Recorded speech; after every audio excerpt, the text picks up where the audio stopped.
Hi all, thank you very much for tuning into this channel, a channel on the ozone technology course.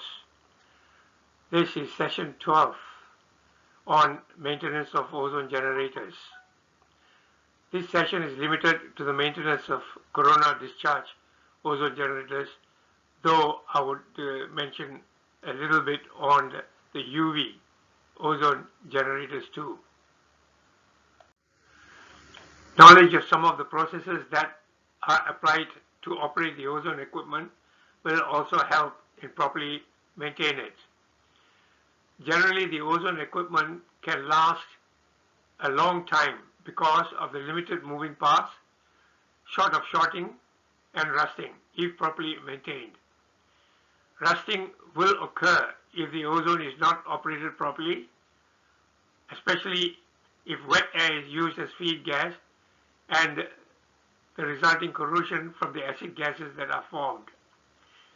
Fan cooling will draw dust and grime that can stick onto the parts of the electronics and electrics and cause shorting or reduce ozone output. In the case of UV, only the lamps need to be changed, and also to be regularly cleaned of dust and dirt that might stick onto the lamps. In the maintenance of UV ozone generators, the flow rate of air is critical for the ozone production.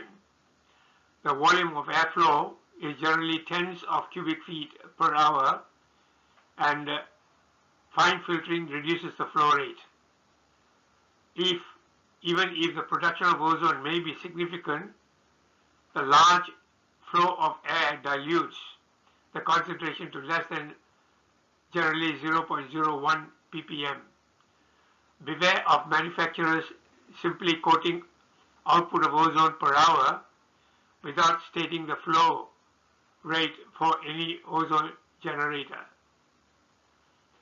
The UV tube accumulates dust over time, become opaque, and reduce the UV that comes out of the glass and hence contact with the air. The UV system is not suitable for large-scale, high-concentration ozone applications. The UV lamp has limited life, generally 6 to 12 months, and must be replaced regularly. The capital cost in purchase may be low, but bulk replacement costs are very high. The best application for air treatment and pre-ozonation treatment, where high airflow rate is required and low ozone concentration is necessary, will be useful. The quantity and quality of ozone generation with the CD system depends on several factors. The first is the frequency and the voltage applied, then the nature and distance between the electrodes, the type of dielectrics, the number of cells, the length of the cells, the quality of feed gas, whether it is air, dry air, or oxygen, the quality of materials used in the manufacturing, the temperature at which the ozone is generated.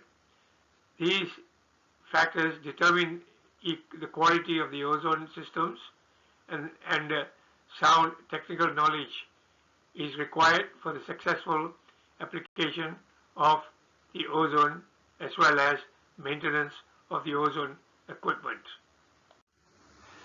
The AC current feed is between 110 and 220 volts. The AC voltage is stepped down to a DC voltage so that it can be fed to the electronics. The electronics will change the frequency and the voltage that produces the maximum ozone. The voltage can be as low as 5,000 volts to as high as 25,000 volts. Frequency will also determine the corona and prevent the spark formation. The trick in producing the combination is to reduce the current as low as possible, as high current will produce heat and correspondingly adjust the voltage. The nature of the gap or distance between the electrodes. The electrodes must withstand the high voltage and frequency and should not corrode. Stainless steel for cathode and glass or ceramic, both dielectrics, as only or no anode is ideal. The distance must be optimal. If it's too large, there will be no conduction. If it's too low, there will be shorting or sparking, resulting in excessive heat generation. The optimal distance will give the blue corona, which is silent, while sparking will produce heat, but very little ozone. The type of dielectric can be either silica, glass, or ceramic. Silica, glass, or ceramic. The quality of glass of the cell is very critical. Must be silica, that is quartz. Glass is unable to withstand the high voltage stress and it will start cracking or pitting. Over the time, the glass may become pitted and reduce the ozone output. In modern cells, ceramics is used. The number of cells. Each cell produces a finite quantity of ozone and is independent of the other. By having more cells, the quantity of ozone produced can be multiplied. The actual concentration of the combined flow will be the same, but the volume is high, resulting in net high ozone production. The pressure of feed gas is critical and is generally about 20 psi. Lower pressure will reduce the flow of the ozone and the production of the ozone. Higher pressure will cause leaks through the cells and corrode some material components. The length of the cell. The length of the cell is also limited. Ideally, as soon as the maximum concentration of ozone has been generated within the cell, it must exit the cell quickly. If the flow through the cell continues because the cell is long, ozone will start breaking down into oxygen and the actual output reduces. The longer the cell does not mean the more ozone will be produced. The quality and quantity of ozone produced depends upon the following. The quality of the feed gas. If the feed gas is air, then the air must be dry with a dew point below minus 40 degrees centigrade. This is to ensure the gas is completely dry. Moisture acts as a catalyst to form secondary reactions between ozone and nitrogen in the air, competing with ozone formation. This can be done by using compressed air with not less than 150 psi and then removing the moistures with filters. Nitrogen reacting with oxygen in the cell results in ozone dissolving in the moisture to form acids and will cause reduction of ozone and as well as corrosion down the line. Alternative is to use oxygen generated by passing compressed air to a nitrogen separator. The formation of ozone from oxygen has no issues with nitrogen formation. The quality of materials used. Materials such as washers, O-rings, etc. must be ozone resistant. There should be no rubber or nylon. PTFE or Teflon is the ideal material for all the tube washers and O-rings. Pumps and tubes used in the process must have ozone-resistant washers or O-rings. Rubber deteriorates very rapidly and nylon also breaks down into powder over a period of time. The temperature. The reaction in formation of ozone is endothermic. That is, heat is produced and the energy required to split the oxygen to the atom is high, and only the low temperature corona can do the job. The temperature at which at the site or cell where the ozone is generated must be as low as possible, and ozone disintegrates at temperatures exceeding 45 degrees centigrade.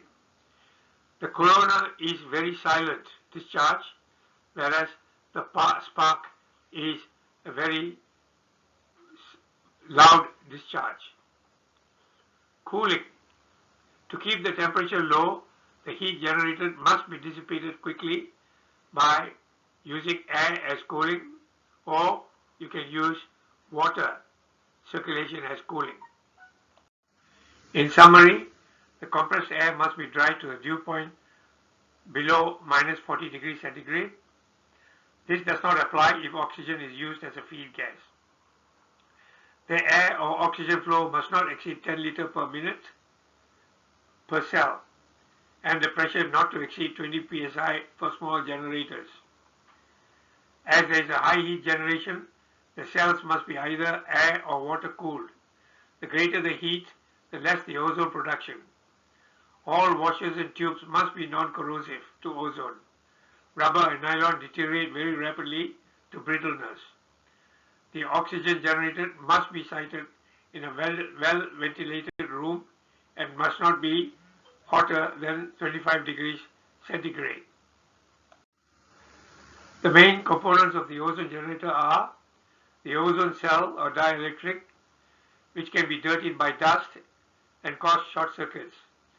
This requires servicing depending where the system is installed. The high voltage transformer increases the applied voltage, rarely gives any trouble. The cooling system, air or water, you might check if there is any water leaks. The electronic board, this is where the electronics are for the purpose of creating the frequency and the primary voltage. If shorting occurs, they can be damaged, but they are usually easily replaceable, just like the high voltage transformer. You can have either an oxygen generator or replace air to replace air, or air plus a good dehydrant. Each can complete a replaceable unit. It's not advisable for untrained non-professionals to attempt to repair or carry out maintenance, as very high voltage is involved. Ozone generators last a very long time if they are properly constructed and properly maintained. Regular maintenance of at least once a month is recommended. Check there are no leaks of ozone. If found, check if washers are worn out. Check if the cells are clean of dust in the air-cooled system, as air carries significant dust. Dust can conduct electricity at such high voltages that will turn the corona to sparks. Check the cooling fans for the electronic systems that operate, and there is no dust accumulation. Poor glass can cause the corona to form tiny pits in the glass and reduce the corona production. Change those cells. Check that the air compressors are working well, and change the oil filter and the dryer system. Oil, even the traces amount, will reduce the ozone output of the system, and so we must make sure that there is no oil in the feed gas.